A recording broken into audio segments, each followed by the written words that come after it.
오늘은 근육 말고 지방에 대해서 간단하게 얘기하고 흔히들 말하는 다이어트 식단을 왜 고구마 닭가슴살처럼 맛없는 음식만 먹어야 하는지 그리고 왜 끼니를 나누어서 규칙적으로 먹어야 하는지에 대해 말해줄게. 우선 지방은 뭐하는 녀석이길래 우리를 이렇게 괴롭힐까? 간단하게 지방은 우리의 에너지를 저장하는 녀석이야. 너무 간단 명료하게 정의하는 것 같지만 이 에너지를 저장한다는 개념은 우리가 생각한 것보다 더 복잡한 메커니즘을 갖고 있어. 단순히 100을 먹고 50을 소모했다고 해서 50이 찌는 것도, 또 반대로 100을 소모하고 50을 먹었다고 해서 50이 빠지는 것도 아니야. 우리 몸이 어떤 환경에 처해 있는지에 따라 지방은 능동적으로 조절이 돼. 그렇기 때문에 식단할 때는 몇 가지 지켜야 할 점이 있는 거야. 쉽게 이해하기 위한 예를 들어줄게. 우리가 먹는 식사를 급여 또는 매출이라고 생각해보자. 물론 우리가 쓰는 돈보다 들어오는 돈이 많게 되면 자연스레 통장에 돈은 쌓이게 되겠지. 자, 근데 이 돈이라는 녀석도 중요하지만 우리의 소비 습관 그리고 수익 구조도 되게 중요하게 작용해. 이 두 가지에 따라서 우리의 소비나 저축 성향이 결정되니까. 만약 월급을 받는 수익 구조라면 돈 씀씀이가 어느 정도 정해질 거야. 적금 얼마, 소비 얼마, 그리고 공무원처럼 미래가 더 보장이 되는 직업군이라면 아무래도 소비에 조금 더 과감할 수 있겠지. 근데 급여가 일정치 않은 프리랜서나 사업을 하는 자영업자라면 수익이 일정하지 않기 때문에 과감한 소비보단 향후 미래를 위한 저축을 더 선호할 거야. 그래서 일단 우리는 우리의 식습관을 공무원처럼 바꿔놓는 게 중요해. 밥이 따박따박 들어오게 하고 우리 몸이 지속적으로 에너지를 태울 수 있게 만드는 거야. 반대로 식습관이 정말 온전치 못하다면 우리 몸은 적은 칼로리에도 쉽게 지방을 축적하려는 몸이 되겠지. 그렇기 때문에 내가 다이어트를 시작한다면 제일 먼저 해야 되는 게 식습관 개선이야. 항상 이슈가 됐던 다이어트 방식을 보면 되게 편향된 부분이 많아. 한 끼에 때우는 식사라든지 아니면 고지방 저탄수화물 다이어트라든지 아니면 극심하게 굶는 다이어트 방식이라든지 이런 방식은 단기간 체중 감량에는 효과가 있겠지만 조금이라도 더 길게 본다면 체지방,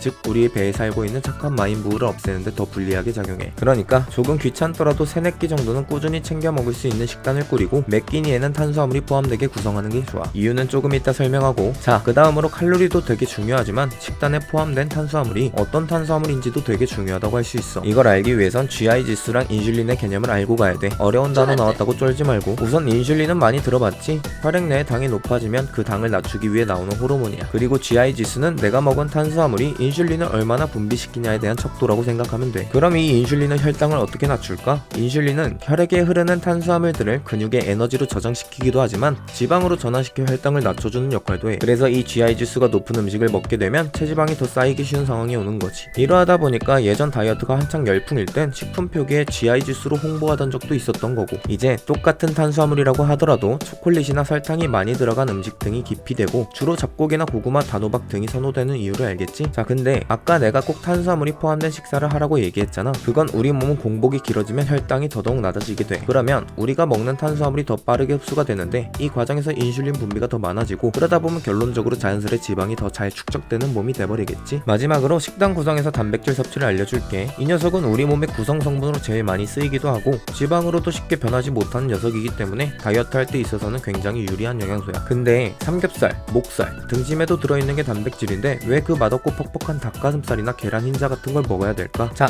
저 표를 보면 각 육류의 부위별 영양소 함유량인데 100g당으로 봤을 때 지방 함량이 제일 적고 단백질이 높은 게 닭가슴살이나 계란 흰자 등이기 때문이야. 물론 그 몇 g의 지방을 더 섭취한다고 해서 살이 찌는 건 아니지만 칼로리나 입 터짐 등을 방지하기 위해서 닭가슴살이 제일 선호되는 거야. 그러니까 단순히 고단백이라고 써져 있다고 해서 사서 먹는 흑우가 되면 안 돼. 괜히 그 단백질 몇 그램 먹겠다고 더 많은 탄수화물이나 지방을 섭취할 수 있으니 꼭 영양성분표를 보고 사 먹을 수 있도록 하자. 그리고 지방은 아까 얘기한 것처럼 지방이 포함된 식품을 먹다 폭식할 수 있으니 견과류를 제일 추천해. 불포화 지방산인 이유도 있지만 다이어트 할 때 주적은 나의 입 터짐이기 때문이지. 자, 정리하면 식단을 잘하기 위해선 3에서 4끼 정도 챙겨 먹을 수 있게끔 구성하고, 탄수화물은 GI 지수가 낮은 거로 구성, 그리고 단백질은 지방 함량이 적은 식품으로 구성하는 게 좋아. 요즘에는 워낙 다이어트 시장이 커져서 가성비 좋고 맛있는 다이어트 식품들이 많아졌으니까 내가 알려준 개념들을 참고해서 사기를 바랄게. 다음 화는 식단 구성에 대한 얘기를 해줄게. 영상은 여기까지 하도록 하고, 남자들은 살 빠지면 소중이도 커진다니까 올해는 한번 빼보도록 하자. 근데 왜 난 안 꺼져 씨.